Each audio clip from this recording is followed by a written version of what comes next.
सबको मसीह में जय मसीह की। मैं विश्वास करता हूँ कि आप अच्छे हैं, भले चंगे हैं और परमेश्वर के काम को अपने जीवन में देख रहे हैं। और पिछले हफ्ते मैं जब रात के समय आई थिंक थर्सडे का टाइम था और मैं दुआ में था और मैं परमेश्वर से कह रहा था कि मुझे क्या बांटना चाहिए, और तब परमेश्वर का आत्मा ऐसा कुछ बोला नहीं मेरे को। यूजुअली हमेशा रिप्लाई करता, इस बार नहीं किया। मैं वही चीज़ सोचते बैठा हुआ था। रात के करीब 2 बज रहे थे और मैंने एक चीज़ सोचा कि अगर आज मेरा आखिरी मैसेज है तो मैं क्या बोलूँगा। अगर आज लोगों के बीच में, आप लोगों के बीच में मेरा आखिरी मैसेज है तो मैं क्या बोलूँगा। और टेंशन मत लो महेंद्र, नहीं है, एक सवाल था।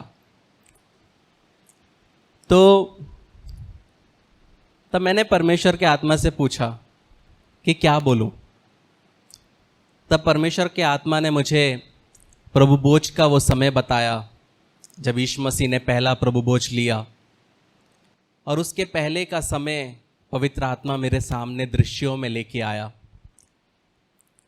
और मुझे लगा कि मुझे उसमें से बांटना चाहिए। तो आज का जो मैसेज का टाइटल है वो है सबसे छोटा सबसे बड़ा है। क्या है? सबसे छोटा सबसे बड़ा है। प्रियो, जब हम मसीह जीवन में हैं तो बहुत बार हमारे जीवन में एक सोच आता है कि मैं आगे क्यों नहीं हूँ, मेरा नाम क्यों आगे नहीं है, मेरा परिवार का नाम आगे क्यों नहीं है, मेरे कुटुंब का नाम आगे क्यों नहीं है। हम ऐसे ऐसे कलीसियाओं को जानते हैं जहाँ पे पंखा भी देते हैं तो सरनेम लिखा रहता है कि ये पंखा इसने दिया है। चेयर है तो चेयर में भी नाम लिखवाते हैं और अलग से एक बोर्ड रहता है उसमें भी नाम चढ़वाते हैं कि देखना चाहिए कि हमने कितना दिया, 1200 का पंखा दिया। ये लोगों के अंदर की क्या है, सोच है। हर एक व्यक्ति चाहता है कि उसका नाम बढ़े, हर एक व्यक्ति चाहता है कि वो सामने आए, हर एक व्यक्ति चाहता है कि वो दिखे। लेकिन जब हम मसीह जीवन में है प्रियो, तो ये पूरा उल्टा है। जब हम मत्ती 25 उसका 14 से 30 जब हम पढ़ते हैं, मैथ्यू 25:14-30, वहाँ पे लिखा है, क्योंकि ये उस मनुष्य की सी दशा है जिसने परदेश जाते समय अपने दासों को बुलाकर अपनी संपत्ति उनको सौंप दी। उसने एक को 5 तोड़े, दूसरे को 2 और तीसरे को 1, अर्थात हर एक को उसकी सामर्थ्य के अनुसार दिया, और तब परदेश चला गया। तब जिसको 5 तोड़े मिले थे उसने तुरंत जाकर उससे लेन देन किया और 5 तोड़े और कमाए। इसी रीति से जिसको 2 मिले थे उसने भी 2 और कमाए, परंतु जिसको 1 मिला था उसने जाकर मिट्टी खोदी और अपने स्वामी के रुपए छिपा दिए। बहुत दिनों के बाद उस दासों का स्वामी आकर उनसे लेखा लेने लगा। जिसको 5 तोड़े मिले थे उसने 5 तोड़े और लाकर कहा, हे स्वामी, तूने मुझे 5 तोड़े सौंपे थे, देख मैंने 5 तोड़े और कमाए हैं। उसके स्वामी ने उससे कहा, धन्य है अच्छे और विश्वास योग्य दास, तू थोड़े में विश्वास योग्य रहा, मैं तुझे बहुत वस्तुओं का अधिकारी बनाऊंगा। अपने स्वामी के आनंद में सहभागी हो। और जिसको 2 तोड़े मिले थे उसने भी आकर कहा, हे स्वामी, तूने मुझे 2 तोड़े सौंपे थे, देख मैंने 2 तोड़े और कमाए। उसके स्वामी ने उससे कहा, धन्य है अच्छे और विश्वास योग्य दास, तू थोड़े में विश्वास योग्य रहा, मैं तुझे बहुत वस्तुओं का अधिकारी बनाऊंगा। अपने स्वामी के आनंद में सहभागी हो। तब जिसको 1 तोड़ा मिला था उसने आकर कहा, हे स्वामी, मैं तुझे जानता था कि तू कठोर मनुष्य है, तू जहाँ नहीं बोता वहाँ काटता है और जहाँ नहीं छांटता वहाँ से बटोरता है। इसलिए मैं डर गया और जाकर तेरा तोड़ा मिट्टी में छिपा दिया। देख जो तेरा है वो ये है।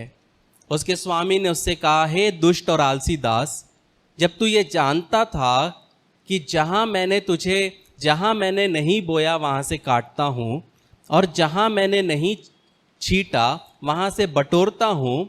तो तुझे चाहिए था कि मेरा रुपया सराफों को दे देता, तब मैं आकर अपना धन ब्याज समेत ले लेता। इसलिए वो तोड़ा उसको उससे ले लो, और जिसके पास 10 तोड़े हैं उसको दे दो, क्योंकि जिस किसी के पास है उसे और दिया जाएगा, और उसके पास बहुत हो जाएगा। परंतु जिसके पास नहीं है उससे वह भी जो उसके पास है ले लिया जाएगा। और इस निकम्मे दास को बाहर के अंधेरे में डाल दो, जहां रोना और दांत पीसना है। प्रियो, परमेश्वर ने हम सबको क्या दिया है? प्रतिभाएं दी हैं। हम सबको कुछ ना कुछ क्षमताएं दी है, और ये हमारे ऊपर निर्भर होता है कि हम उन क्षमताओं को, उन प्रतिभाओं को किस प्रकार उपयोग में लाते हैं। यहाँ पे हम देखते हैं कि उस सेवकों को, जो उनके दासों को क्या दिया? एक को 5 तोड़े दिया, एक को 3 तोड़े दिया, और एक को 1 तोड़े दिया। लेकिन ये कहीं नहीं लिखा है कि उसने कहा कि क्या करो उसके साथ। सबको उसके अनुसार, जितना उनके अंदर काबिलियत है उसके अनुसार उनको क्या मिला? परमेश्वर के ओर से प्रतिभाएं और क्षमताएं मिली। और जो उन्हें दिया गया था वो देने वाला जानता था कि उससे निपटने के लिए वो कौन है, वो सुसज्जित है, मतलब वो कैपेबल है कि अगर मैंने इसको 5 दिया है तो वो जानता है कि ये 5 के लायक है। क्योंकि ये बहुत ज़रूरी है कि हमारा स्वर्गीय पिता जानता है आपके और मेरे बारे में। मुझे लगता है कि मैं 100 करोड़ संभाल सकता हूँ, लेकिन परमेश्वर जब मुझे देखेगा वो बोलेगा नहीं, अभी ये 100 करोड़ के लायक नहीं है, 1 करोड़ संभाल लेगा। तो बहुत बार हमारे अंदर जो काबिलियत है, हमको लगता है कि मैं ज़्यादा कर सकता हूँ, लेकिन परमेश्वर जानता है कि हम कितना संभाल सकते हैं। लेकिन एक चीज़ यहाँ पे देखना है कि जो वो मेन आदमी था उसने दिया, लेकिन उसने लेखा देने के लिए भी वो वापस आया।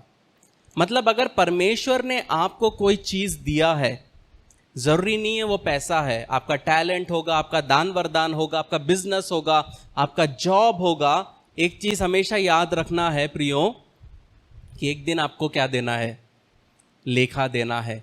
एक दिन आपको जो दिया है उसका लेखा परमेश्वर को देना है कि मैंने तुझे परिवार दिया, मैंने तुझे जॉब दिया, मैंने तुझे बिजनेस दिया, तूने क्या किया? ये चीज़ हमेशा हमें क्या करना है? हमें याद रखना है। और वो जितना हमें देता है वो जानता है कि हम उतना उठा सकते हैं। तो यहाँ पे जिन दासों ने प्रोड्यूस किया, मतलब जो उनको दिया था उसका मेहनत करके कमाया, उसको यीशु मसीह ने क्या बोला? वफादार। लेकिन वहीं पे जिसने कुछ नहीं किया उसको क्या कहा? दुष्ट और आलसी। तो ये आपके और मेरे अंदर में है प्रियो, कि हम क्या चाहते हैं परमेश्वर से सुनना। एक दिन जब हम यीशु मसीह के सामने रहेंगे तो क्या वो हमें दुष्ट बोलेगा या आलसी बोलेगा, या वो हमें क्या बोलेगा? वफादार बोलेगा। ये हमारे ऊपर है प्रियो। मैं आपको डराने के लिए ये चीज़ नहीं बोल रहा हूँ, लेकिन एक चीज़ इसलिए बोल रहा हूँ कि हम सबको ये चीज़ हमेशा याद रखना है कि जो हमारे पास है परमेश्वर उसका लेखा हमसे एक दिन ज़रूर लेगा। और जब परमेश्वर ने आकाश और पृथ्वी की रचना की, तब से परमेश्वर जानता है कि हम आज इधर बैठने वाले हैं, और 2 साल के बाद और 20 साल के बाद कहाँ बैठेंगे वो भी परमेश्वर क्या करता है? वो जानता है। लेकिन इम्पॉर्टेंट क्या है प्रियो? हमेशा ये बात याद रखना कि परमेश्वर ने हमारे अंदर में जो काबिलियत दी है उसको वो एक दिन हमसे पूछेगा, और तब हमारे पैर थरथराने नहीं चाहिए। तो जब हम लूका 22 उसका 14 से 29 पढ़ते हैं, वहाँ पे हम देखते हैं प्रभु भोज का समय। वहाँ लिखा है, जब घड़ी आ पहुँची तो वह प्रेरितों के साथ भोजन करने बैठा, और उसने उनसे कहा, मुझे बड़ी लालसा थी कि दुख भोगने से पहले ये फसा तुम्हारे साथ खाऊं, क्योंकि मैं तुमसे कहता हूँ कि जब तक वह परमेश्वर का राज्य में पूरा ना हो तब तक मैं उसे कभी ना खाऊंगा। तब उसने कटोरा लेकर धन्यवाद किया और कहा, इसको लो और आपस में बांट लो, क्योंकि मैं तुमसे कहता हूं कि जब तक परमेश्वर का राज्य ना आए तब तक मैं दाख का रस अब से कभी ना पीऊंगा। फिर उसने रोटी ली और धन्यवाद करके तोड़ी और उनको ये कहते हुए दी, ये मेरी देह है जो तुम्हारे लिए दी जाती है, मेरे स्मरण में यही किया करो। इसी रीति से उसने भोजन के बाद कटोरा भी ये कहते हुए दिया, ये कटोरा मेरा उस लहू में जो तुम्हारे लिए बहाया जाता है नई वाचा है। पर देखो, मेरा पकड़वाने वाले का हाथ मेरे साथ मेज पर है। क्योंकि मनुष्य का पुत्र तो जैसा उसके लिए ठहराया गया जाता ही है, पर हाय उस मनुष्य पर जिसके द्वारा वह पकड़वाया जाता है। तब वे आपस में पूछताछ करने लगे कि हम में से कौन है जो ये काम करेगा। उनमें ये वाद विवाद भी हुआ कि उनमें से कौन बड़ा समझा जाता है। उसने उनसे कहा, अन्य जातियों के राजा उन पर प्रभुता करते हैं और जो उन पर अधिकार रखते हैं वे उपकारक कहलाते हैं।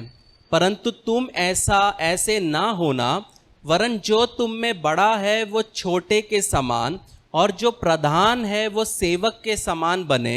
क्योंकि बड़ा कौन है, वह जो भोजन पर बैठा है या वह जो सेवा करता है? क्या वो नहीं जो भोजन पर बैठा है? परंतु मैं तुम्हारे बीच में सेवक के समान हूँ।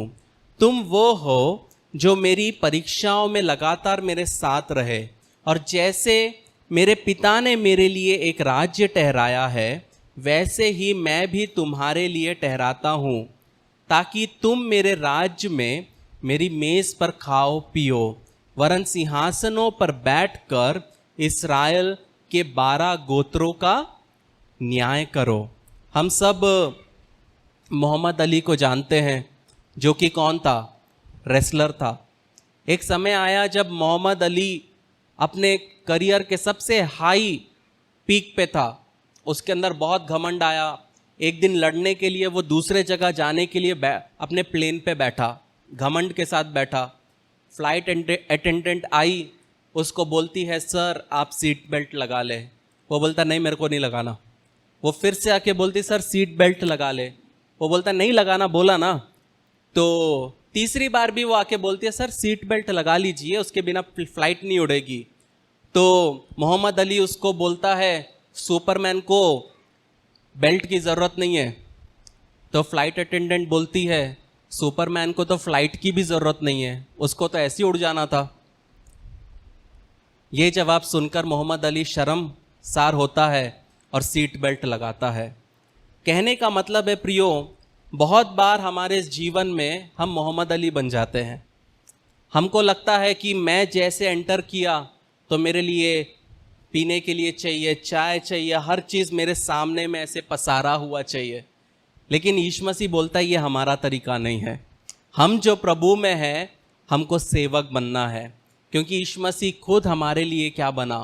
वो सेवक बना। ये हमारे लिए बहुत ज़रूरी है प्रियो, कि हमारे जीवन में कभी भी घमंड नहीं आना चाहिए। जब मैं यहाँ पे खड़ा होता हूँ, सिर्फ मैं जानता हूँ कि मैं कितना डर डर के यहाँ खड़ा रहता हूँ, क्योंकि बहुतों के लिए ये सिर्फ एक स्टेज है, लेकिन मेरे लिए ये एक ऑल्टर है, और ये ऑल्टर को मैं ख़राब कभी भी नहीं करूँगा। इवन इस देश का प्राइम मिनिस्टर भी मुझे बोले कि मुझे यहाँ खड़े होकर बोलना है, मैं बोलूँगा सर आपके लिए मैं एक अलग स्टेज बना दूँगा, लेकिन वो भी इस ऑल्टर पे खड़े नहीं होगा जब तक परमेश्वर ने उसको चुना नहीं होगा। ये चीज़ हमें हमेशा याद रखना है कि जहाँ हम खड़े हैं, जो लीड कर रहे हैं, कि ये पवित्र स्थान है। चाहे वो कितना भी अमीर इंसान क्यों ना हो, चाहे कितना भी फेमस इंसान क्यों ना हो, परमेश्वर के सामने हम क्या हैं? हम छोटे हैं। तो ये चीज़ हमारे जीवन में हमेशा होना चाहिए। बहुतों के लिए स्टेज क्या है? दिखाने का स्थान है, लेकिन यीशु मसीह क्या बोलता है? नम्र बनो। यीशु मसीह क्या बोलता है? सेवक बनो, क्योंकि वो सेवक है। हम सब चाहते हैं कि लोग हमें देखें, पर हम में से कोई नहीं चाहता कि हम पहले तैयार हो। जब हम सही रूप से तैयार होंगे, तभी हम क्या होंगे, हम चमकेंगे यीशु मसीह के लिए, वरना क्या होंगे, हम मुंह के बल गिरेंगे और उसके नाम पे बदनाम का कारण होंगे। जब हम मत्ती 20 उसका 20 से 28 पढ़ते हैं तो वहाँ पे हम एक माँ को देखते हैं। इस माँ यीशु मसीह के 2 चेलों की माँ थी और उसको लगा कि मुझे एक फरियाद लेके यीशु मसीह के पास जाना चाहिए। वहाँ क्या लिखा है, तब जब्दी के पुत्रों की माता ने अपने पुत्रों के साथ यीशु के पास आकर प्रणाम किया और उससे कुछ मांगने लगी। उसने उससे कहा, तू क्या चाहती है? वह उससे बोली, ये वचन दे कि मेरे ये 2 पुत्र तेरे राज्य में तेरे दहिने और एक तेरे बाएं बैठे। यीशु ने उत्तर दिया, तुम नहीं जानते कि क्या मांगते हो।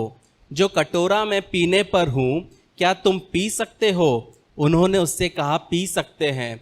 उसने उनसे कहा, तुम मेरा कटोरा तो पियोगे, पर अपने दहिने और बाएं किसी को बैठाना मेरा काम नहीं, पर जिनके लिए मेरे पिता की ओर से तैयार किया गया उन्हीं के लिए है। ये सुनकर 10 चेले उन 2 भाइयों पर क्रोध हुए। यीशु ने उन्हें पास बुलाकर कहा, तुम जानते हो कि अन्य जातियों के हाकिम उन पर प्रभुता करते हैं और जो बड़े हैं वे उन पर अधिकार जताते हैं, परंतु तुम में ऐसा नहीं होगा। परंतु जो कोई तुम में बड़ा होना चाहे वो तुम्हारा सेवक बने, और जो तुम में प्रधान होना चाहे वो तुम्हारा दास बने। जैसे कि पुत्र, मनुष्य का पुत्र, वो इसलिए नहीं आया कि उसकी सेवा टहल की जाए, परंतु इसलिए आया कि आप सेवा टहल करें और बहुतों की छुड़ौती के लिए अपना प्राण दे। दुनिया का कोई राजा है तो वो क्या करेगा? वो सबको बोलेगा हम लड़ेंगे लड़ेंगे लड़ेंगे, और जब लड़ने की बारी आएगी तो अपने लोगों को भेजेगा, जा लड़ ले, मेरे को तो राज्य संभालना है। ये है दुनिया के लोग। लेकिन यीशु मसीह ने क्या एग्जाम्पल सेट किया? यीशु मसीह ने कहा कि मैं सेवा टहल करवाने के लिए नहीं आया, बल्कि आप सेवा टहल कर रहा हूं, और बहुतों की छुड़ौती के लिए मैं क्या कर रहा हूं? अपना प्राण दे रहा हूं। प्रियो, बहुत बार हमारे जिंदगी में चीजें क्यों नहीं होती? क्योंकि परमेश्वर हमारे सोच को और हमारे मोटिव्स को जानता है। जब मेरे बारे में लोग पूछते तो बहुत लोग बोलते हैं कि आपको तो पता ही नहीं है आपके बारे में तो हमको। मैं बोलता हूं बहुत अच्छी बात है, ये मेरे लिए कॉम्प्लीमेंट है, क्योंकि मैं अपने आप को छुपा के रखता हूं। जितना हम अपने आप को छुपाएंगे, सही समय पे परमेश्वर हमको उठाएगा। लेकिन आज वैसा नहीं है, आज सबको दिखना है। लेकिन मैं एक चीज कहूं प्रियो, कि सेवा में हमको दिखना नहीं है, सेवा में हमें छुप के रहना है। जितना हम अपने आप को परमेश्वर के पंखों तले छुपा के रखेंगे और सही समय पे खड़े होंगे, हमारे जीवन में घमंड नहीं आएगा। हमारे जीवन में कभी भी क्या नहीं आएगा? घमंड नहीं आएगा, और कभी भी ये सोच नहीं आएगा कि जब मैं जाऊं तो लोग मेरे लिए खड़े हों, जब मैं जाऊं तो मुझे प्रथम सीट मिले।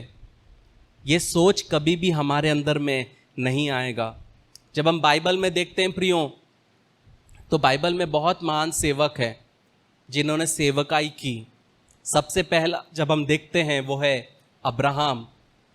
जब हम जेनेसिस 18 पढ़ते हैं, पढ़ना नहीं है, स्टार्टिंग में सोदोम गोमोरा को नष्ट करने के पहले जब यीशु मसीह और स्वर्गदूत आते हैं, अब्राहम देखता है और इमीडिएट उनको बुलाता है और इमीडिएटली उनके लिए क्या करता है? खाना बनवा के परोसता है। वो दिखाता है अब्राहम के अंदर का दिल कि सेवा करने का। अब्राहम ने नहीं बोला जा देख कौन है, खाना दे दो, मैं कौन हूं, मैं तो मेन आदमी हूं, हेड हूं घर का। लेकिन वो खुद भाग के जाता है। वो ये नहीं सोचता कि मैं तो इस घर का बड़ा हूं तो मेरे सेवक तो है, वो जाके पूछ लेंगे। लेकिन नहीं, वो अपने आप को नम्र किया और वो भागा। उसने खाना बनाया, वो जाके मीट लेके आता है, सारा को बोलता है खाना बना, परोसता है, हम होते तो 4 शेफ्स, चलो बांट दो, करते कि नहीं करते? लेकिन अब्राहम परोसता है, खिलाता है। और उसके बाद क्या होता है, जब वहां से यीशु मसीह और वो स्वर्गदूत सोदोम गोमोरा को नष्ट करने जाते, तो वो सोचता है क्या सच में मैं इसको ये बात छुपाऊं कि मैं नष्ट करने जा रहा हूं? हम सोचते कि वो प्रेम था, दोस्त था, लेकिन वो उस वजह से, क्योंकि उसने सेवा किया, उसके दिल में, यीशु मसीह के दिल में वो सवाल आया कि क्या मैं छुपाऊं इससे? और यीशु मसीह बताता है कि हम सोदोम गोमोरा जा रहे हैं नष्ट करने के लिए। दूसरा, जोसेफ जो प्रभु में था, जो परमेश्वर की आराधना करता था, लेकिन सही समय पे परमेश्वर ने उसको फिरौन के नीचे रखा। उसने जाके एकदम से ये नहीं बोला फिरौन ये मूर्ति पूजा पाप है। उसने जाके ये नहीं बोला फिरौन ये वेश्यावृत्ति पाप है। उसने ये कुछ नहीं बोला प्रियो। उसने क्या किया? अपना सेवा किया। जहां पे परमेश्वर ने उसको रखा, उसने जाके क्या किया? अपना सेवा किया। कहीं बाइबल में नहीं लिखा कि उसके वजह से फिरौन परमेश्वर की आराधना करने लगा। ऐसा लिखा है कहीं पे? उसने जो परमेश्वर ने उसको सेवा दिया वो सेवा किया। एक और उदाहरण, दानियल नेबुकदनेस्सर के राजभवन में सेवा कर रहा है। शद्रक मेशक अबेदनगो सेवा कर रहे हैं। वो राजा को बदलने नहीं जा रहे प्रियो। जो सेवा उनको दिया वो विश्वास योग्यता के साथ वो सेवा कर रहे हैं। उसके बाद एक और उदाहरण, एलीशा का क्या है? जब हम पहला राजा 19 उसका 19 से 21 पढ़ते हैं, वहां पे हम देखते हैं, तब वे वहां से चल दिया और शापात का पुत्र एलीशा उसे मिला, जो 12 जोड़ी बैल अपने आगे आगे किए हुए स्वयं 12वीं के साथ होकर हल जोत रहा था। उसके पास जाकर एलिया ने अपना चादर उस पर डाल दी। तब वे बैल को छोड़कर एलिया के पीछे दौड़ा और कहने लगा, मुझे अपने माता पिता को चूमने दे, तब मैं तेरे पीछे चलूंगा। उसने कहा, लौट जा, मैंने तुझसे क्या किया है? तब वे उसके पीछे से लौट गया और एक जोड़ी बैल लेकर बलि किए और बैलों का सामान जलाकर उनका मांस पका के अपने लोगों को दे दिया। उन्होंने खाया। तब वे कमर बांधकर एलिया के पीछे चला और उसकी सेवा टहल करने लगा। क्या करने लगा? सेवा टहल करने लगा। अब आप बोलेंगे, पास्टर जी चाहते हम घर पे आए उनके पैर दबाएं। मैं ये नहीं कह रहा प्रियो। जब उसके ऊपर में एक बुलाहट आई, उसने क्या किया? जो हल वो जोत रहा था, वही हल को तोड़कर उन्हीं बैलों में से उसने उसी में पकाया। मतलब मेरा पुराना जिंदगी खत्म। हमने कितने लोगों ने देखा है हल जोतते हुए? हम सब ने देखा है, टीवी में तो देखा है। कितने बैलों के साथ करते हैं? 2। एलीशा इतना अमीर था कि 12 बैलों के साथ जोत रहा है। उसको कोई स्ट्रेस नहीं है, क्योंकि 12 बैल है, बस वो उंगली से ऐसे ऐसे कर रहा होगा फॉर्मेलिटी के लिए। इतना अमीर खानदान से परमेश्वर ने उसको चुना, और जब परमेश्वर ने उसको चुना, उसने क्या किया? जो हल था उसी को तोड़ के, जला के, उसी में खा के सबको पार्टी दिया, फेयरवेल दिया, खत्म, आज से मेरा पुराना जिंदगी खत्म, अब मैं प्रभु के लिए जीऊंगा। और विश्वास योग्यता के साथ क्या करने लगा? सेवा करने लगा। हम होते तो क्या होते? वो हल को स्टोर रूम में रखते कि जस्ट इन केस कोविड आ गया तो मैं कर लूंगा, जस्ट इन केस परमेश्वर मेरे को प्रोवाइड नहीं किया तो हल तो है ना। ये सोच होता है कि नहीं होता हमारा? लेकिन एलीशा नहीं, एलीशा डिफरेंट है। उसने उसी हल को जलाकर अपनी जिंदगी को खत्म करके परमेश्वर के लिए निकला। ये परमेश्वर हमसे चाहता है प्रियो। मैं आपको एक एग्जाम्पल देता हूं। जब मैं सेवकाई में निकला, तब एक समय था मैं घर से पैसे नहीं लेता था, क्योंकि मैं सेवकाई में निकला हूँ, परमेश्वर को मुझे क्या करना है, चलाना है। तो मैं कभी भी माता पिता से पैसा नहीं लेता था। मैं हमेशा बोलता था परमेश्वर तेरे को लेके जाना है तो तुझे देना पड़ेगा। तो एक समय आया कि मुझे पंजाब जाना था, और पंजाब जाना था और मेरे पास में क्या नहीं थे, पैसे नहीं थे। मम्मी पूछती है चाहिए क्या पैसे, मैं बोलता नहीं चाहिए।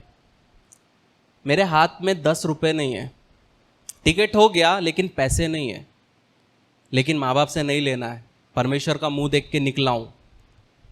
मैं अपना अलमारी कंप्यूटर का ड्रॉअर खोल के देख रहा हूँ 10-20 मिल जाए, कुछ नहीं। मैं बोला ठीक है ऐसे ही जाऊँगा। निकलने के पहले परमेश्वर ने बोला जा ड्रॉअर खोल, और जब मैंने ड्रॉअर खोला तो उसमें 500 का नोट था। इस तरीके से परमेश्वर ने चलाया प्रियो। एक और उदाहरण दूंगा। एक बार हमारे घर में माइक्रोवेव लिया, हमको नहीं पता था कैसा चलाना, हम तो भिंडी फ्राई करते थे उसमें। तो जाने के पहले मम्मी ने बोला ठीक है तो चिकन फ्राई कर लेते, चिकन के साथ खा लेना। मैंने क्या किया, चिकन को मैरिनेट किया, उसमें रखा। मैं बोला दुकान से आता हूँ, और बाय द टाइम मैं दुकान से आया तो वो जल गया। और मैंने उसको टेस्ट किया तो जला हुआ था, लेट हो रहा था। मेरे को पता है अब मैं बोलूँगा तो फिर से मम्मी को बनाना है, तो मैंने मम्मी को बोला अच्छा है। मैंने उसको वैसे ही पैक किया, लेके गया। अब ट्रेन में बैठा हूँ, मेरा सीट सबसे नीचे। 7:30 हो गए, 8 हो गया, वेट कर रहा हूँ कि सब लोग जाए ऊपर। अब जला हुआ कैसे खाऊंगा मैं, सब लोग जाए कोई मुझे देखे ना। 7:30 हो गया, 8 हो गया, 8:30 हो गया, कोई जाता ही नहीं ऊपर। 9:30 बजे सब लोग अपना ऊपर गए। मेरे को अभी भी वो सीन याद है, मैं स्लीपर में था, मैं खिड़की की ओर देखा, रात है, चल रहा है मस्त। मैंने अपना डब्बा खोला, 3 रोटी था। मैंने पहला चिकन का पीस खाया, पूरा जला हुआ था, रोटी गल नहीं गई। मैं बोला दवाई खाना है, क्या करूं। ऐसी भी रोटी खाने लगा तो नहीं हुआ। तब सोचा यार अचार तो ले लेना था, अचार भी नहीं लिया। और वहीं बैठे बैठे मैं ट्रेन के बाहर देख रहा था, और मेरे आंखों से आंसू आने लग गया कि क्या करूं, उतने पैसे नहीं है। तब ऑल ऑफ अ सडन मुझे पीछे से किसी ने ऐसे किया। मैं पीछे मुड़ के देखा तो एक व्यक्ति नीचे बैठा हुआ है, एक व्यक्ति नीचे बैठा हुआ है। पूरे लोग सो रहे, 9:30 बजे सो रहे, लाइट डिम। और ये व्यक्ति बोलता है सर मेरे को ना घर से डब्बे में एक्स्ट्रा सब्जी मिल गया है, आप लोगे क्या। मैं बोला यार भूखे को खाना बोलोगे तो क्या बोलेगा ये। मैंने बोला बिल्कुल। और जब उसने मुझे वो दिया तो फ्रेश चिकन करी मेरे हाथ में, और वो भी 1 पीस नहीं, कम से कम 4 से 5 पीस। और वो तोड़ते हुए मेरे आंखों से आंसू कि मेरा परमेश्वर कितना महान है। खाया, उसको दिया।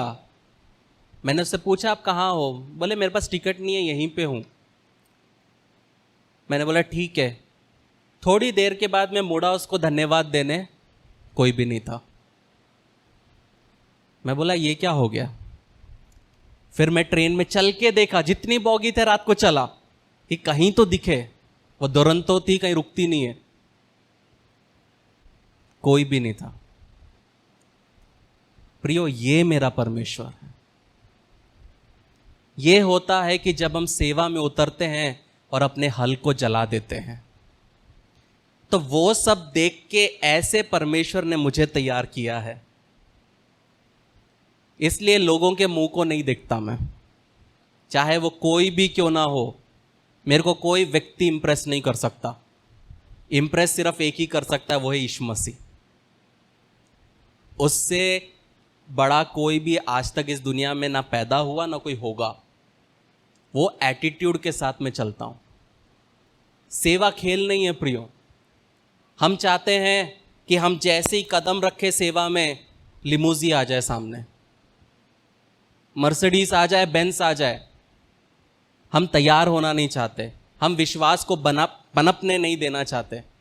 हम चाहते हैं कि एकदम से लोग हमारे लिए क्या करें, फूल लाए। हम चाहते हैं लोग हमें गारलैंड दे, गिफ्ट्स दे। सेवा वो नहीं है प्रियो। सेवा वो है कि हर परिस्थिति में विश्वास योग्य रहना। परमेश्वर का एक दास था डीएल मूडी प्रियो। उसने उसके कॉन्फ्रेंस में यूरोपियन लोग आए, पासबान लोग।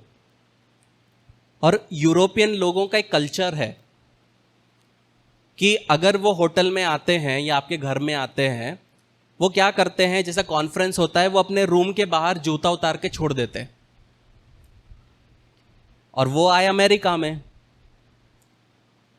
तो उन्होंने अपने कल्चर के हिसाब से अपने खराब जूते अपने रूम्स के बाहर छोड़ दिया कि वो कॉन्फ्रेंस में रहने वाला कोई भी लड़का क्या करेगा, उसको क्लीन करेगा।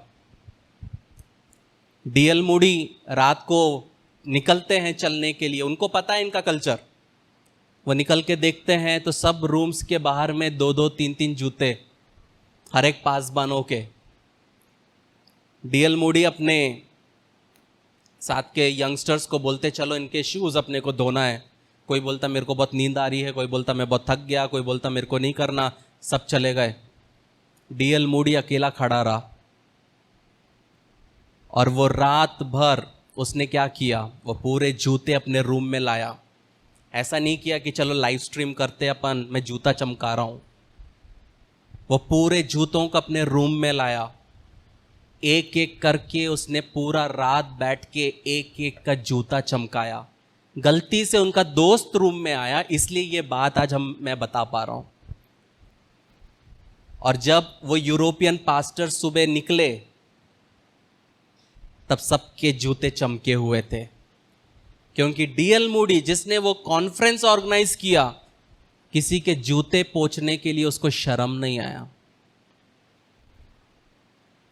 हम बोलते डीएल मूडी, भैया उसने जो किया स्टडी करके देखो। मैंने कोट भेजा था आप लोगों को बीच में कि महान लोग वो काम करते जो दूसरे नहीं करते। वो पर्दे के पीछे से काम करना पसंद करते हैं, वो है डीएल मूडी। हम चाहते हैं कि सब हमको क्या करें, हमारी सेवा करें। हम चाहते हैं कि सब हमारी वाहवाही करें, लेकिन मसीह जीवन वो नहीं है प्रियो। जब हम 1 कुरिन्थियों 3:8 पढ़ते हैं, वहां लिखा है, लगाने वाला और सींचने वाला दोनों एक है, परंतु हर एक व्यक्ति अपने ही परिश्रम के अनुसार अपनी मजदूरी पाएगा। लगाने वाला और सींचने वाला, हम सबको परमेश्वर ने चुना है एक कार्य से। हम सब नहीं लगाएंगे, हम सब नहीं सींचेंगे, लेकिन जिसको जो दिया है विश्वास योग्य रहो। पिछले दिनों हम जब प्रेयर में थे, परमेश्वर की आत्मा ने आई थिंक राहुल को दिखाया एक दरवाजा, और आत्मा कहा जिस तरह एक दरवाजा बिना कोई उम्मीद के उसका काम करता है, उसका काम क्या है, बंद होना खुलना, बंद होना खुलना, वो उसका काम है। और वो क्या विश्वास योग्यता से कर रहा है। तो जो काम हमको परमेश्वर ने दिया है उसको क्या करना है, विश्वास योग्यता से करना है।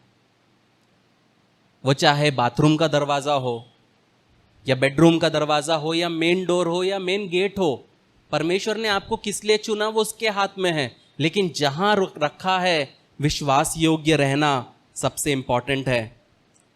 जब हम मरकुस 10 उसका 28 पढ़ते, वहां पे लिखा है, पतरस ने उससे कहने लगा, देख हम तो सब कुछ छोड़कर तेरे पीछे हो लिए। यीशु ने कहा, मैं तुमसे सच सच कहता हूं कि ऐसा कोई नहीं जिसने मेरे और सुसमाचार के लिए घर या भाइयों और बहनों या माता या पिता या बाल बच्चों या खेतों को छोड़ दिया हो और अब इस समय 100 गुना ना पाए, घरों और भाइयों और बहनों और माताओं और बाल बच्चों और खेतों को पर सताव के साथ और परलोक में अनंत जीवन, पर बहुत से जो पहले हैं पिछले होंगे और जो पिछले हैं वो पहले होंगे। प्रियो, ये है मसीह जीवन।